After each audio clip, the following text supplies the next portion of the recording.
Hey everybody, Aaron the Nintrovert here. Welcome back to part 2 of our Super Mario Brothers 3 playthrough. And we're on the second, we're in the desert now. And I just now realized that the second world in this game is a desert, which is true for a lot of Mario games, but this is the one that kind of set the precedent for that, where a lot of the Mario games to follow would have World 2 be in the desert world. But, having just recently been working on the Spyro playthrough, I'd never realized that Spyro is the same way, where the second world in the game is a desert world. So I don't know if they took the inspiration there from Super Mario Brothers 3. But let's just hop right into our first desert level, which is very appropriate because I'm kind of burning up right now. I've got my fan going, but I don't have it on max speed because I don't want that to be audible on the recording, and I've also got my door shut, which makes it a lot hotter in here, so that way I'm not disturbing people in other rooms of the house, and that way I'm also not they're not disturbing me. We'll just plow through this level here. I really didn't even get a chance to talk in the last episode about this power-up, which is new to this game, which is the raccoon suit. And so the raccoon suit, you get a run and go. You can see on the bottom there's a P meter. I don't know what else to call that. It's not a gauge that shows how much you've urinated. It's not like when you go to get a drug test or anything. That's not what the P meter means. It just, I really don't know what it stands for. Power, I guess? I don't know. As you run, if you hold down the run button, it fills it up to max speed, and once it gets to the top, and it starts flashing, and you hear the sound effect. Doesn't really sound quite like that. Then you've got it. That matching mini game is very tricky. Which maybe if I just stopped and focused, I tend to just kind of speed through it pretty quickly, which I don't really need the lives. But once we fill that up, if we have the raccoon suit, it will allow Mario to achieve flight. And now I'm not the biggest animal expert out there, but I don't know that raccoons can fly. Maybe they can. I don't know. Somebody educate me on that. I know there's like flying squirrels that kind of glide, I don't think there's any flying raccoons to the best of my knowledge. I know that Mario, later on you get the Tanuki suit, which is like a part raccoon, part dog, kind of like a hybrid, which I think is actually a real animal in Japan, where of course Mario was made. But I think there's a lot of mythology surrounding the creature. I guess there's kind of like famous folklore over there about Tanukis, and they are evidently, I don't know if the mythos is that they can like fly or what. In this game when we get that, we can fly with the Tanuki suit as well, and we can also turn into a statue that makes us impervious. I think there's something there about being able to turn into stone. It's maybe also part of the Tanuki folklore or whatever. I don't know. So I guess that is the reason that the raccoon suit lets Mario fly, is because it's Tanuki is part raccoon, and there's like some mythology there that's kind of lost on American players who maybe didn't grow up in Japan. But this game introduced a lot of new enemies. Like in this level in particular, I think is like our introduction basically to booze. This is the first game to have booze, not the alcohol, but the enemy. And it was based on one of the the lead developers on the game, a man named Takashi Tezuka is his name, and he had a wife who was, I guess, just always really like meek and quiet and passive and stuff, like kind of shy, not very outspoken, and but he would always come home late for work, because they would probably be, especially back in the day, when gaming was new, they were probably pulling all-nighters in the office, and she got tired of him coming home late every single day from work, and so one day she snapped and she went off on her husband, and so that's apparently the story of where the boo enemy comes from, where you look at it and it hides its face, is all bashful and shy, but then the moment you turn around, then it's it comes at you. So I don't know, but that's apparently where the character of Boo comes from, is from that guy's wife. I'm not sure what she thought about that, because surely she knows the story. I don't know how flattering she would have found that, or if that he might have been sleeping in the doghouse after that one. I don't know. But this game also introduced, in that very level, you saw the thwomps, which are those enemies that come down from the ceiling when you get close and try to crush you. This was their first appearance. This was the first game to have Dry Bones, which we saw earlier, the little skeleton Koopas that you step on them and then they break apart, but then they'll eventually get back up, so you can't kill them outright, at least not as easily. You can with like a star or some other power-ups. We just killed a Hammer Brother. He was not unique to this game. He first appeared in the original Mario back in the day, or Super Mario Brothers, I should say, from 1985. But yeah, they still introduced a lot of new enemies. This centipede fire guy, I don't actually know the name right off of this enemy off the top of my head. It shows up in a handful of other Mario games. Okay, we killed him with our tail there. I wasn't 100% sure if that would work. I thought it would. But yeah, this game added a lot of stuff. Bowser's, kids, or I guess now they're not considered as kids anymore, because I don't know why, but the Koopalings, they first appeared in this game, and they're still very recurring characters.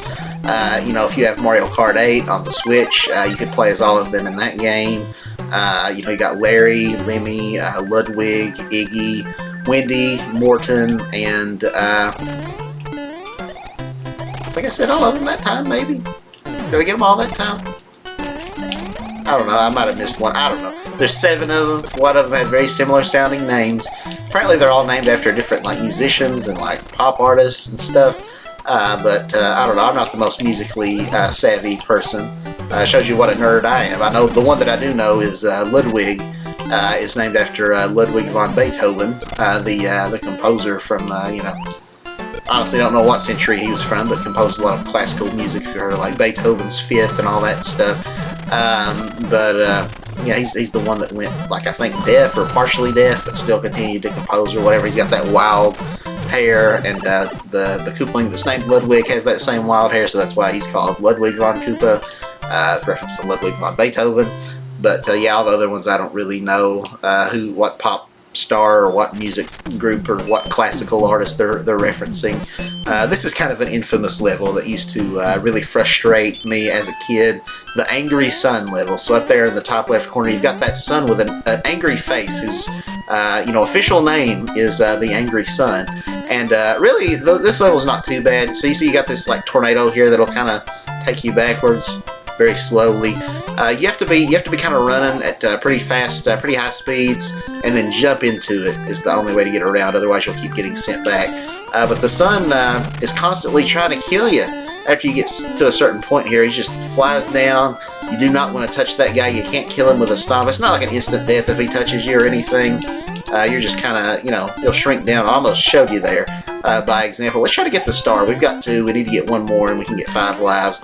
At the end of the level, there's this little, like a roulette spinning here. And if you can get 3 stars, which usually you can get pretty easily just by running up to it at full speed, you get 5 extra lives. If you get 3 fire flowers, you get 3 extra lives, I think. If you get 3 mushrooms, you get 2 extra lives. And if they're all different, say you get a mushroom and a star and a fire flower, then you just get 1 extra life. So there's also a multiplayer mode in this game. You don't play co-op through the levels together or anything, but you can you take turns, and there's also kind of a battle area where you can kind of fight each other and take each other's cards to try to get extra lives, which is kind of a fun little thing.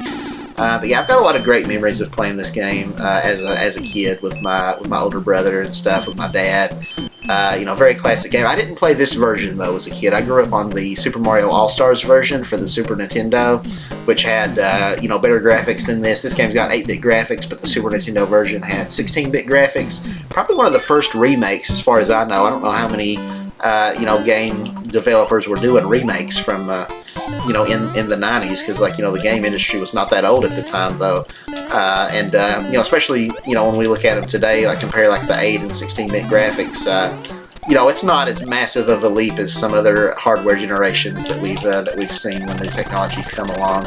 But yeah, Nintendo came out with what I guess was one of probably the first remakes or remake compilations in Super Mario All-Stars, which is just a really great collection. It's got the original Super Mario Brothers. It's got the aforementioned, like I was talking about before,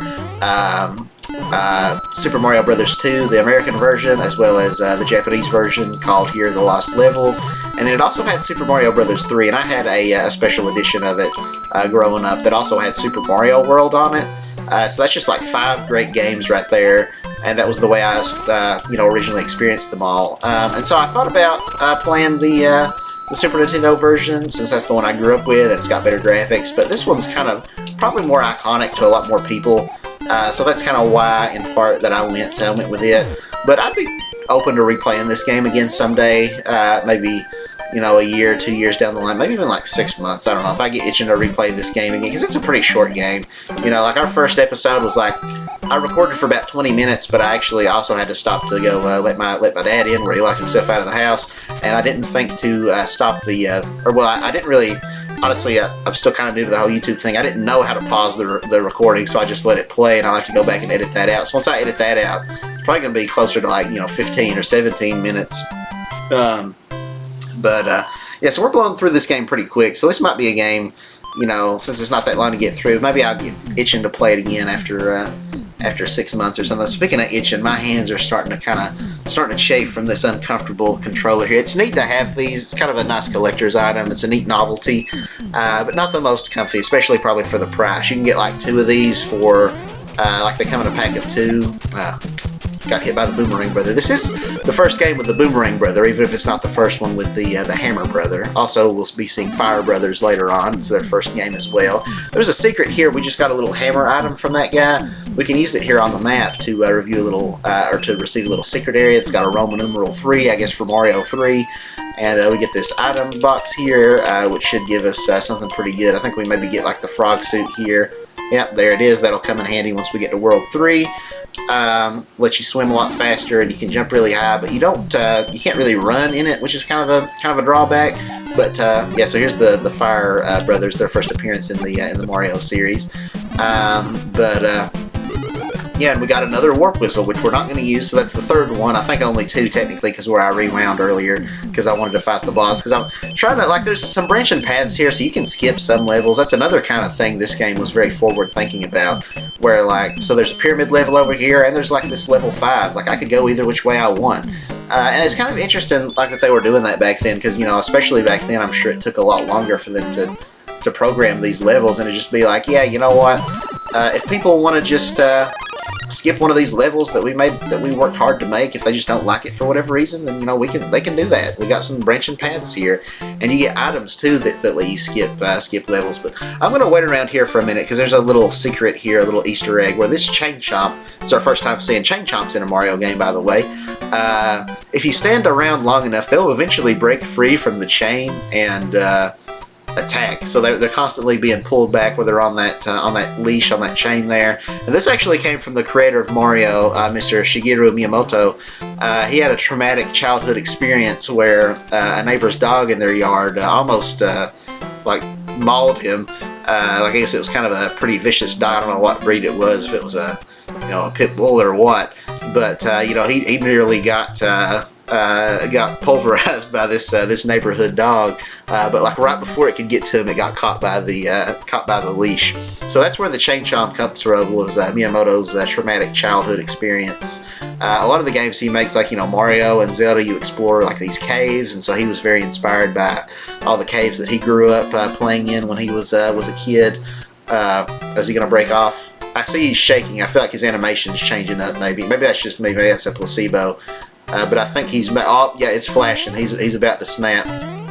Literally and figuratively. Oh, there he goes. I jumped right into it. I wanted to dodge it. But yeah, if you wait around long enough, he eventually is like, I'm tired of your crap.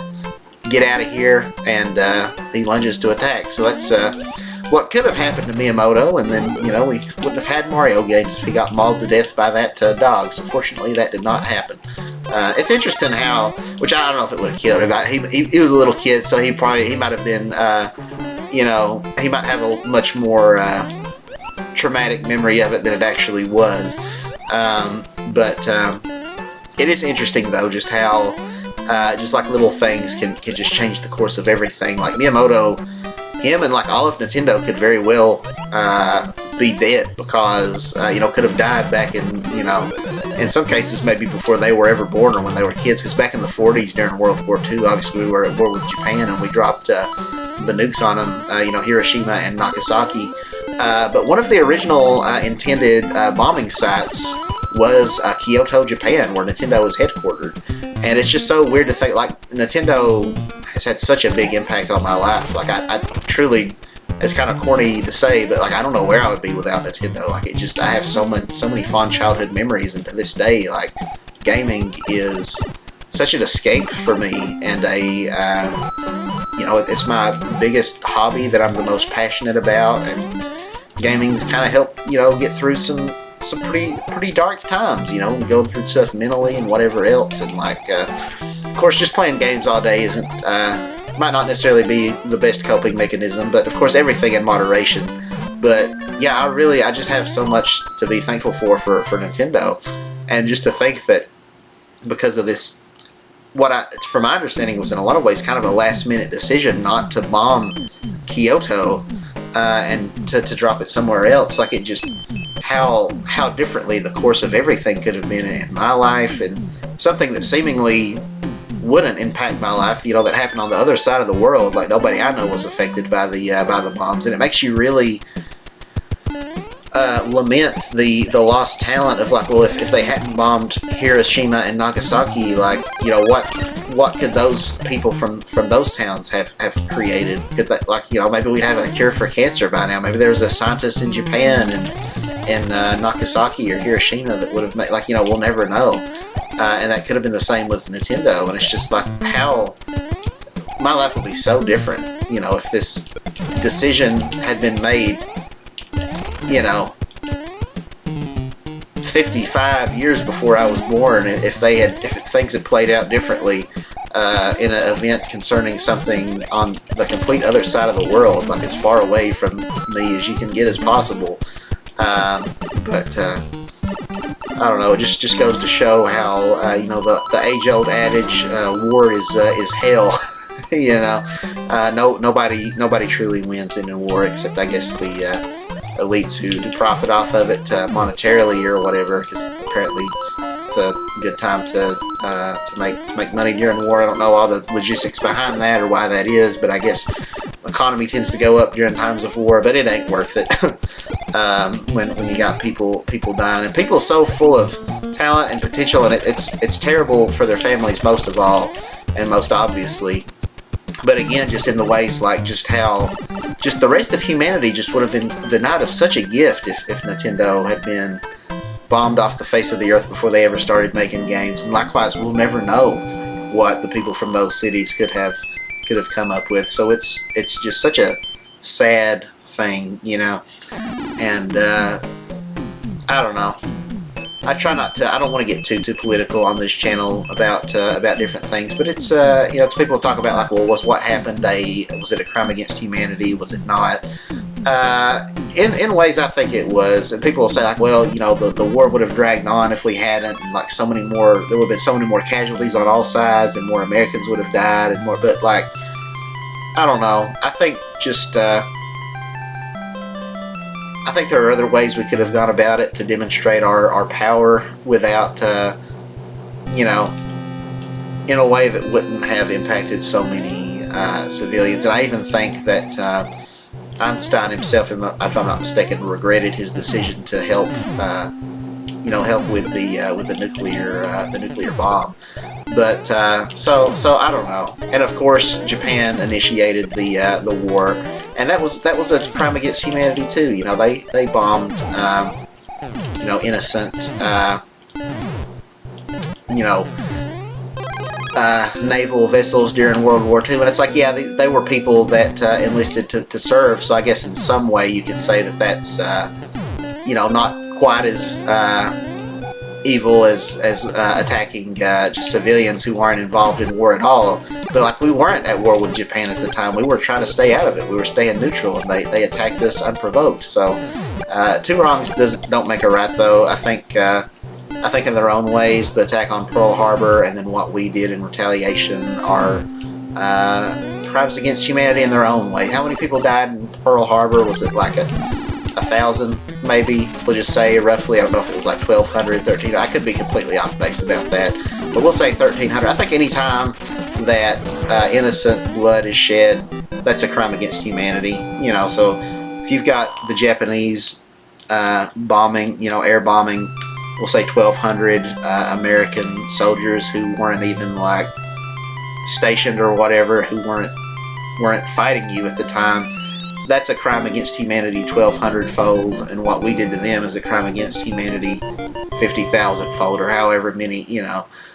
So I don't know. That nobody wins in war. It's tragic all the way around. We rescued another guy here, though. We got I always thought that was a tooth as a kid, but that's a cloud, and we can use that, and it'll let us skip a level. Again, they let you just skip levels in this game, which is just so neat that they give you that option. But we don't want to do that, though. We want to see all the levels this game has to offer. But yeah, now we're on World 3. We're at the tropical world now. So we'll end the video here, try to make it a little less sad and less serious next time, and not talk about World War II and the bombings and all of that stuff, and try to keep it a little more lighthearted. Because the important thing is that America and Japan, we're in good relations now. We're good friends. I love Japan, and the gaming is just such just such a big aspect of my life. I don't consider myself a weeb or anything, but you got weebs. It's just people who are obsessed with anime and Japanese culture and stuff. Whenever I talk to people and people say, like, if you could like live anywhere in the world, or if you could, go on vacation anywhere, where would you go? And like more often than not, people always say Japan. Like Americans, at least modern day Americans, I know obviously you had a lot of racism towards the Japanese and Japanese Americans back in the 1940s and stuff, and like the awful things we did with like internment camps and stuff like that. But I feel like nowadays Americans are, like, maybe not everybody, but a lot of Americans are obsessively in love with Japan, probably to an unhealthy degree in some ways. So it's kind of all come full circle, I guess. But we love you, Japan, is what I'm saying. I love Mario. I'm from Appalachia, and everyone here, it's not the most, it's pretty economically a pretty poor area. Ramen noodles got us through, all of us here in Appalachia, through some dark times. But I love ramen noodles. They're cheap, they're inexpensive, but they're so good. That's a gourmet meal to me. I love ramen noodle, beef ramen, chicken ramen. Best brand is Maruchan. They're a lot better than the Nissin brand. But that's another Japanese invention: instant noodles, ramen noodles. We owe a lot to Japan, so I'm glad that we are on good terms now, and that yeah. Speaking of Japan, this world has a Japanese Easter egg, which I will show you on the next episode. But we need to call it here. I need to stop rambling about, I'm not a diplomat. I don't need to work on American-Japanese relations. So why am I going on and on about this? I don't know. But let's call it here. Thanks so much for watching, guys. I love you. Peace out. Catch you on the next episode. And, yeah. Have a good day, guys. Bye.